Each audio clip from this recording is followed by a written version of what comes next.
wisdom. Student enrollment, that's what the class of God students enrolling. Supreme wisdom, I study it hard. The study of myself is the study of God. Supreme wisdom, write your letter, get your X. Supreme wisdom, that's what you'll be getting next. Supreme wisdom, some call it the lessons, but I call it life, actual facts, no guessing. And one more thing I would like to say on that reading that you had, he said about starvation. One of the most insidious things that could happen in terms of that is that you can be starving and be overweight.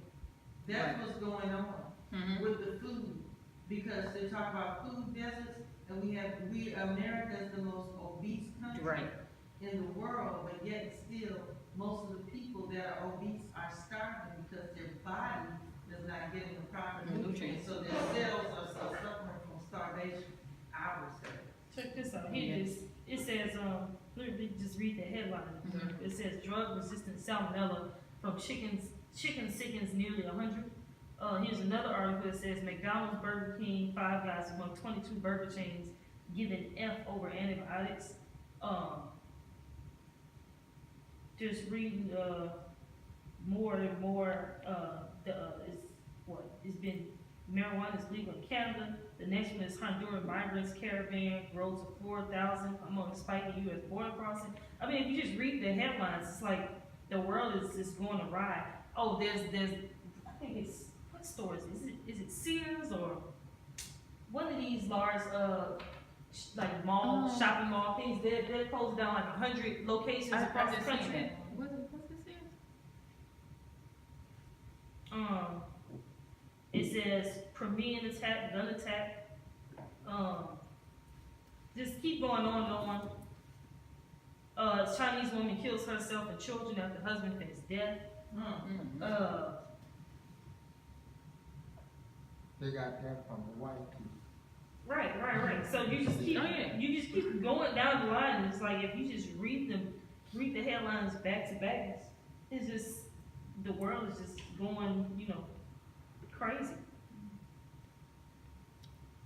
I mean, most of it is as a result of living amongst. In Israel, they were supposedly allegedly hit with a missile strike, and so they retaliated back on Yemen. I hadn't heard that. I know. It's on. I saw it because only a part of the headline came up. I have to find the article because they didn't say what country. I couldn't see what country they still retaliate. So you just have all kind of upheaval going on.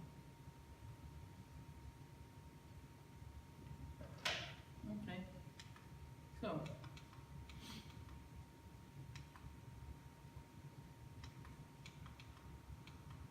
And I guess I'll stay on this. October 15th, 2015, the Honorable Miss Louis Farrakhan called for justice asked. Now, since we have been here, have we ever received justice? No, sir. No, ma'am. No. So he said the or else. We asked for justice, and that was what? It's 2018, 3 years ago. He asked for justice. We're asking for justice. And he said justice is a principle of fair dealing. Did he ask for justice? He didn't ask for justice. He said it is. You gonna give us our justice. Right? It's a demand. You gonna give us our justice or else.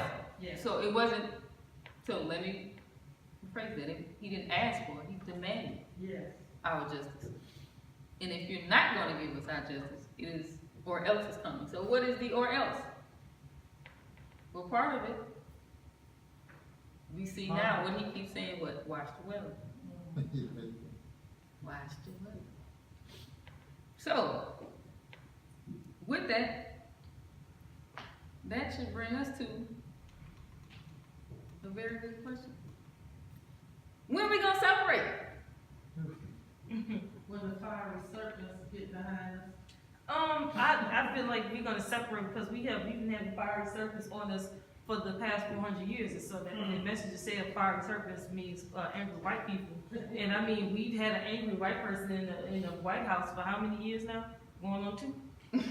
So I don't think, personally, this is just me speculating, that's enough. I feel like we have to wait for, I don't know, because that's a cop-out too, but I feel like maybe when a certain mindset dies out. Not saying people have to die, but what I'm saying is whenever we get it through our skulls that the condition that we're in is not going to change unless we change it ourselves, we're never going to separate. Well, let me ask you this. Well, in the beginning, when we started the subject of separation last week, we agreed that this would be a process, right? Mm-hmm. So, in that process of separation, do we think that the process of separation has begun? Yes. Yeah. It's already had become. It started in 1930. No. So, it wouldn't, instantly, the prayer of Abraham was answered. It wasn't an empty, happening, occurrence. Okay. This was a drawn out period. No, I didn't. So I skipped something. You can go back. We know the minister talked about this, or at least been talking about this lately, for the past at least a year or 2. Thomas Jefferson. And going back to our what we separated from to tie us into when we're gonna separate. Let's read that together. Did you read anything? Thomas Jefferson, and can the liberties of a nation be thought secure when we have removed their only firm basis, a conviction in the minds of the people that these liberties are a gift of God, that they are not to be violated but with his wrath. Indeed, I tremble for my country when I reflect that God is just, that is his justice cannot speak forever. That considering numbers, nature, and natural means only, a revolution of the will of fortune, an exchange of situation is among possible events that may become probable by supernatural interference. The Almighty has no attribute which can take sides with us in such a contest. So, he is saying, Allah is going to come and help these people in which we have committed a great sin against. And he was a person who was in agreement with separation. Now, according to what I read, although he was in agreement with separation, he still wanted to have his colonial rule over us. We can go over there, but they still want to be able to have control. So, really, there wasn't, I guess, a separation as such. But fast forward to, so, when are we going to separate? We already said that the separation process started, when, Sister Deborah? 1930. 1930. So, they bring us to this answer. When are we going to separate? We separated now. The separation process is going on now. Whether we see it or don't. Well, we agree that that is taking place. That's a good point that you made, that we are already separated. The minister talked about it, that we're living in colonies that are being ruled by people outside of our community, but we really are already separated. Already separated. So this is not. That's deep. No, hold on. Let's revisit. Let's go back to this. Just think about how wickedly wise this entity is. Sister Deborah said she made a point that the minister made during the Time of What Must Be Done series, and about that time, he was really bringing that to our attention, and that's when he got the inspiration for the 10,000 feet. Well, actually, no, the inspiration for the 10,000 fearless goes all the way back to Messenger. Yeah, but in this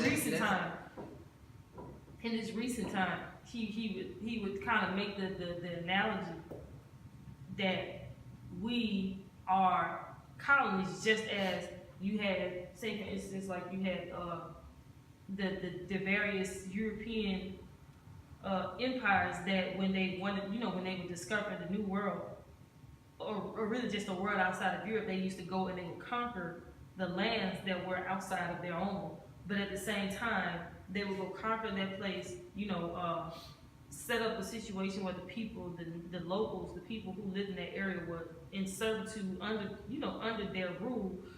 And basically they would be back and forth between, that country and, whatever country they were from in Europe. And then from that seat in Europe, they would, mandate the happenings in that country from somewhere else.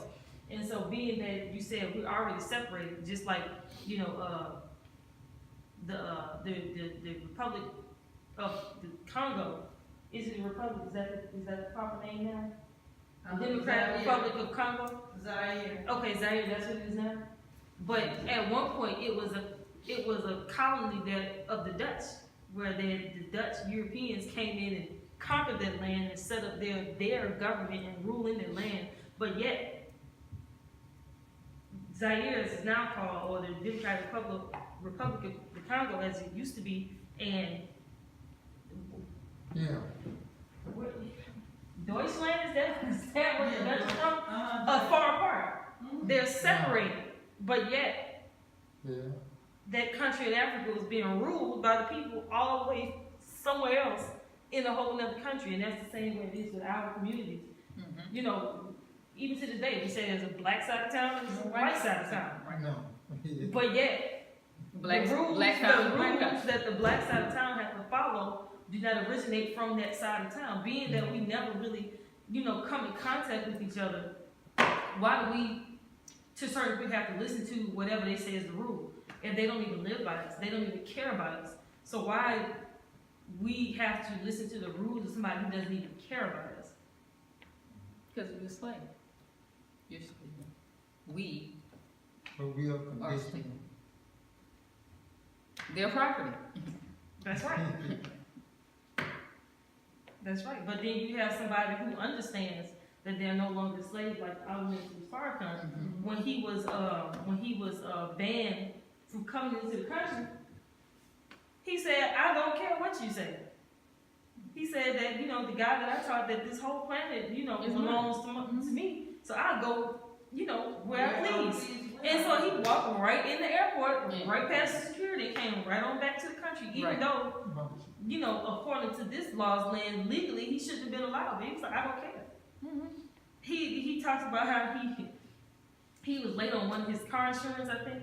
And people were saying they were going to repo his car. Even back then, he was like, his car note. He was like, I don't have the money right now.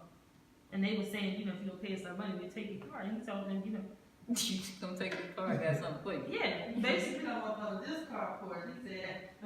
But basically, he was alluding that he was going to do something to them if they tried to take his car. But technically, legally, according to this law, they were legally allowed to do that. But he said, I don't care. And he just did whatever he wanted. And that's how a free person is. A free man. How many of those do we see?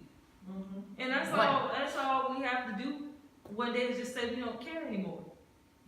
We just stop listening to their rules, and then at the end of the day, they be begging us to go away. You know what I'm saying? Like, if you living in my house, right? But at the same time, you're my servant. As long as you in a servile position, I might not even have a problem with you. I probably don't want to see you while you're doing the work. I'd like make sure we don't cross paths. But you can stay because you cleaning my baseboards. You keeping this house looking good. So to a certain degree, they're like, I don't want to see the work. I don't want to see you while you're doing the work, but I want the work to be done. And so if one day you stop doing the work, then there's really no reason for you to be there. They're like, get out. I don't need you anymore if you're not gonna do what I need you to do. I got a couple of things to say. One, I'll start where I started at the end. Sister Gabrielle talked about the relationship between the master and the servant, and said that, you know, they really don't want to see you, but as long as the work is being done, which goes back to my first point about education, coming out of our education, because they make us into, like I said, cogs in the machine. And as long as the machine is running, you don't really look at the individual parts. You just want to make sure the machine keeps running.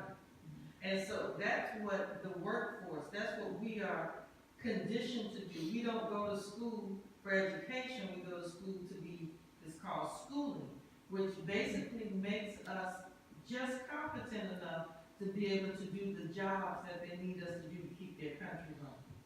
So like she said, that, you know, they have no, and if you can go back to the Thomas Jefferson quote, they had no intention on being equal, or us being equal with them. They understood what the end game was. These so-called founding fathers, they played a long game. Right. So they understood the concept of we may have to do some things right now to get our hands dirty to produce the result that we are looking for. And it's called playing the long game. And so Thomas Jefferson, on that second slide, towards the end, I think the last two statements. That it may become probable by supernatural interference. Okay, keep on. That the Almighty has no attribute which can take side with us in such a context. Before that? I think it was before that. I can just read the whole thing. Okay. That considering numbers, nature, and natural means only, a revolution of the wheel of fortune, an exchange of situation, it is among possible events, that it may become probable by supernatural interference. The Almighty has no attribute which can take side with us in such a context. Okay, so they understood the long game. He understood it. He's one of the persons who helped write the Constitution. He had a black wife for all intent and purposes, Sally Hemings. He had a family of black children that carried his name and received some of his property. Yeah. He understood the long game. But he ain't do that till he died though. Okay. But the point that I'm making here, Thomas Jefferson was the third president of the United States. So that puts that in context. And he was born in 1743. By the next president after him was James Madison, and then the fifth president was James Monroe. By the time they got to the fifth president, they understood that this problem between the blacks and the whites was going to create a larger problem they had to deal with then. Now we're talking about 5 years into the founding of this country. Now, of course, we had been over here for 200 years already, but the country had been founded until 1776. So, by the time James Monroe comes, they'd already gotten our minds. James Monroe said, okay, this is what we're going to do. We're going to offer them an opportunity to go back at it.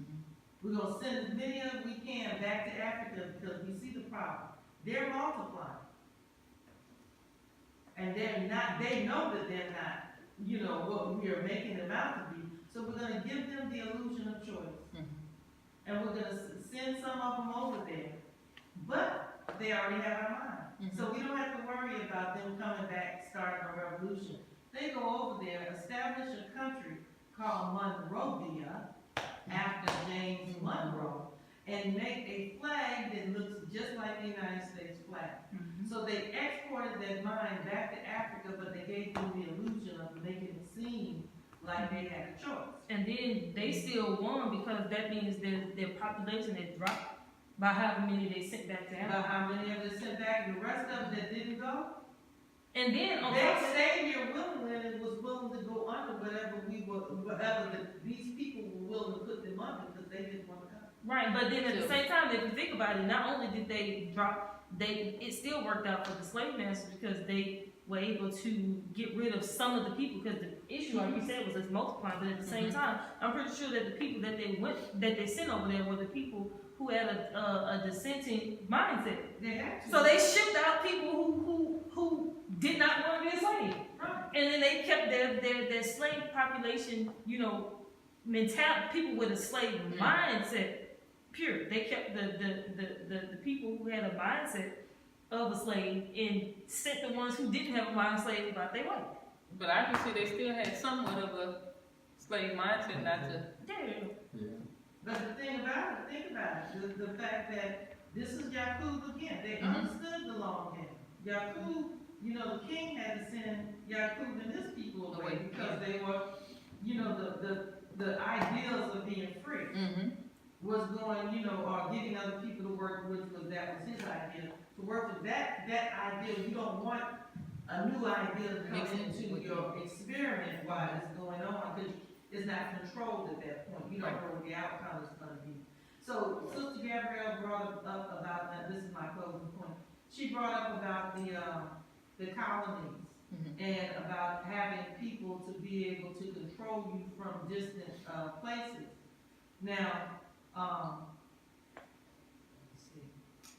I'm going to hold that point because I want to get right on it. I don't want to dance around until I can figure out exactly where I'm going with it. So I'll stop right there. But it has to do with the fact that the remote control is the same concept. We'll be separated. Supreme wisdom, some call it the lessons, but I call it life, actual facts, no guessing.